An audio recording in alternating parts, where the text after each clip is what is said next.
मैं हिस्ट्री की एक अच्छी स्टूडेंट हूँ और हिस्ट्री मेरा बहुत प्रिय सब्जेक्ट है। मेरे बड़े भैया सोनू की उम्र 21 साल है और वह भी मेरे साथ ही कॉलेज में पढ़ता है। मेरे पापा के मरने के बाद मेरी माँ ने सोनू भाई के पापा से शादी कर ली थी, इसलिए वह मेरा सोतेला भाई है। मैं नहीं जानती थी कि मुझे अपने सोतेले भाई के साथ से प्यार करने का मौका मिलेगा। मेरे माता पिता दोनों सरकारी नौकरी में हैं, इसलिए वह रोज सुबह 8 बजे ऑफिस के लिए घर से निकल जाते हैं।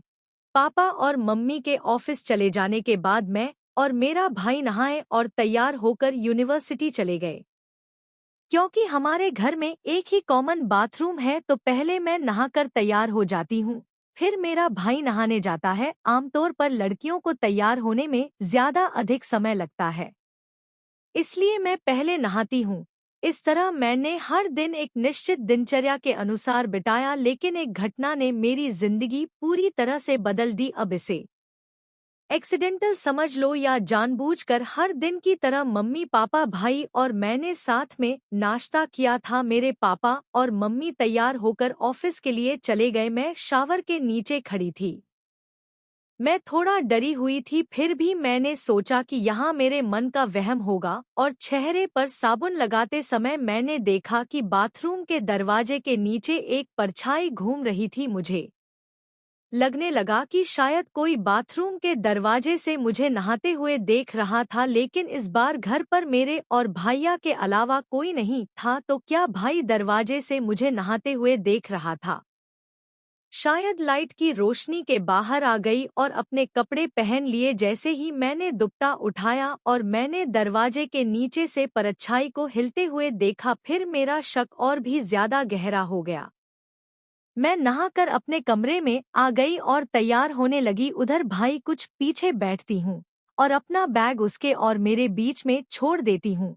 लेकिन आप क्या सोचते हैं कि उस दिन मैंने अपना बैग अपने पीछे छोड़ दिया था? शायद मैं उस दिन एक अलग ही दुनिया में खोई हुई थी। उस दिन का एहसास अच्छा था कि उसे शब्दों में बयान नहीं किया जा सकता।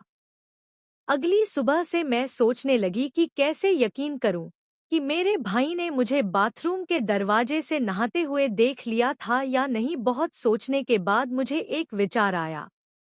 मेरे पापा और मम्मी के ऑफिस चले जाने के बाद मैंने अपने मोबाइल कैमरे में वीडियो रिकॉर्डिंग चालू की और उसे बाथरूम के बाहर ऐसी जगह लगा दिया जहां अगर कोई मुझे बाथरूम के दरवाजे के बाहर से नहाते हुए देखे तो उसकी रिकॉर्डिंग हो जाए। मोबाइल वही छोड़कर मैं नहाने के लिए बाथरूम में चली गई और दरवाजा अंदर से बंद कर लिया और दरवाजे की ओर देखा तो मुझे फिर से कोई परछाई दिखाई दी। परछाई देखते ही मैं समझ गई कि जो भी है वह कैमरे में आ चुका होगा। ये सोचते सोचते मैं नहा रही थी और नहाने के बाद जब मैं बाथरूम से निकली और अपना मोबाइल फोन लेकर कमरे में चली गई, मैंने वीडियो शुरू की और देखा कि जैसे ही मैं बाथरूम से आई यूनिवर्सिटी के लिए निकल ले, मैंने अपने भाई को मोटरसाइकिल के पीछे से गले लगा लिया और सोचने लगी कि भाई को अपना वीडियो कैसे दिखाऊं। तब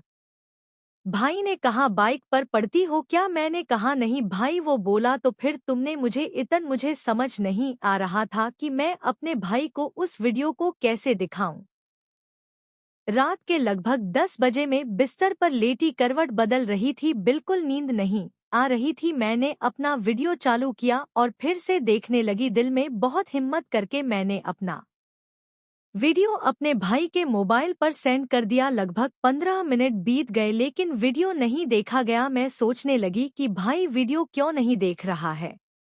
मैं बार बार देखने लगी। लगभग 1 घंटा बीत गया था लेकिन वीडियो उसने देखा नहीं था। तब भाई सो गया होगा या नहीं, ये सारी बातें मेरे जहन में आ रही थी। एक रात बीत गई लेकिन मुझे कोई जवाब नहीं मिला। मैं निराश होकर सो गई। अगले दिन संडे था। संडे होने के कारण मम्मी पापा भाई और मैं हम सब घर पर ही थे। हम सब ने एक साथ नाश्ता किया। भाई ने मेरा वीडियो देख लिया था। मैंने भाई के संदेश का उत्तर दिया और वीडियो भेजते ही देखा गया। मैं समझ गई कि मेरे भाई ने वीडियो देखा था। मैंने कुछ देर इंतजार किया लेकिन कोई जवाब नहीं मिला। मैं अपने भाई के जवाब का इंतजार कर रही थी, लेकिन दोपहर तक मुझे कोई जवाब नहीं मिल पाया। दोपहर को हम सब एक साथ खाना खाने बैठे तो मैंने देखा कि मेरा भाई चुपचाप सर झुकाए खाना खा रहा था। सोनू बिना कुछ बोले अपने कमरे में चला गया। सबके खाना खत्म करने के बाद माँ और मैंने मेज पर सब कुछ साफ कर दिया। सारा काम खत्म करने के बाद मेरी माँ पापा के साथ उनके कमरे में चली गई और मैं सीधा भाई के कमरे में चली गई। मैं अपने सोनू भाई के कमरे में दाखिल हुई और उसे खिड़की के पास खड़ा देखा। मैं कमरे में घुसी और दरवाजा बंद करके सोनू के पास पहुंची। मैंने अपने भाई की आंखों में आंसू बहते हुए देखे। भाई ने मेरी आंखों में देखा और कहा, सॉरी, शायद उसे अंदर बहुत बुरा फील हो रहा था। आप बड़ी मर्यादा याद आ रही है। तब याद नहीं आया जब मुझे नहाते हुए देख रहे थे, तब कहाँ गई थी आपकी मर्यादा? फिर मैंने कहा, इसकी चिंता मत करो भाई, आप हमेशा मेरे बड़े भाई ही रहोगे और मैं हमेशा आपकी प्यारी छोटी बहन रहूंगी। फिर मैंने एक आंख मारते हुए अपने भाई से कहा, भाई एक बार ट्राई करने में कुछ नहीं जाता। मैं कल शाम को आपका इंतजार करूंगी। ये बात मैंने मुस्कुराते हुए अपने भाई से कही थी। इतना कहकर मैं उसके कमरे से बाहर आ गई और वह मुझे हैरानी से देखता रह गया। उस रात खाना खाने बैठे मेरे पापा और मम्मी के सामने मेरे भाई ने कहा, कल यूनिवर्सिटी में किसी तरह के कहल का कोई आयोजन हो रहा है, इसलिए मैं कल यूनिवर्सिटी। तब मेरी माँ ने कहा, फिर तो सरोज को भी नहीं जाने की जरूरत। पापा ने कहा, सोनू क्या तुम्हें किसी तरह के खेल में कोई दिलचस्पी नहीं है? सोनू भैया ने कहा, जी पापा, मुझे बैट बॉल में रुचि है, लेकिन वहाँ बैट बॉल का आयोजन नहीं हो रहा। इसी तरह के कुछ प्लेयर्स हैं जो छोटे छोटे स्कूल से आकर वहाँ यूनिवर्सिटी में अपनी प्रैक्टिस के लिए आए हैं।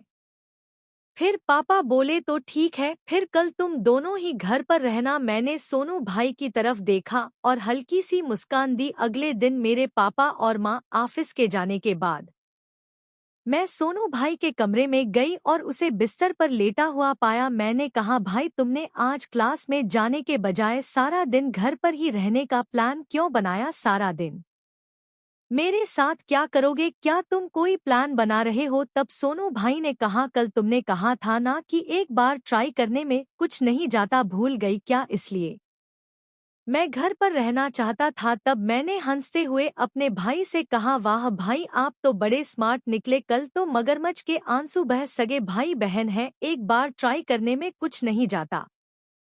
ऐसा कर भाई मुझे पकड़कर अपने बेडरूम में ले गए और फिर सारी मर्यादाओं को ताक में रख दिया। सरोज थोड़ी असहज हो गई थी। उसने हंसते हुए माहौल को हल्का करने की कोशिश की, लेकिन सोनू की आंखों में जो गहराई थी वह उसे कहीं और खींच रही थी। उसने कहा, सोनू तुम मजाक में भी ऐसी बातें क्यों करते हो?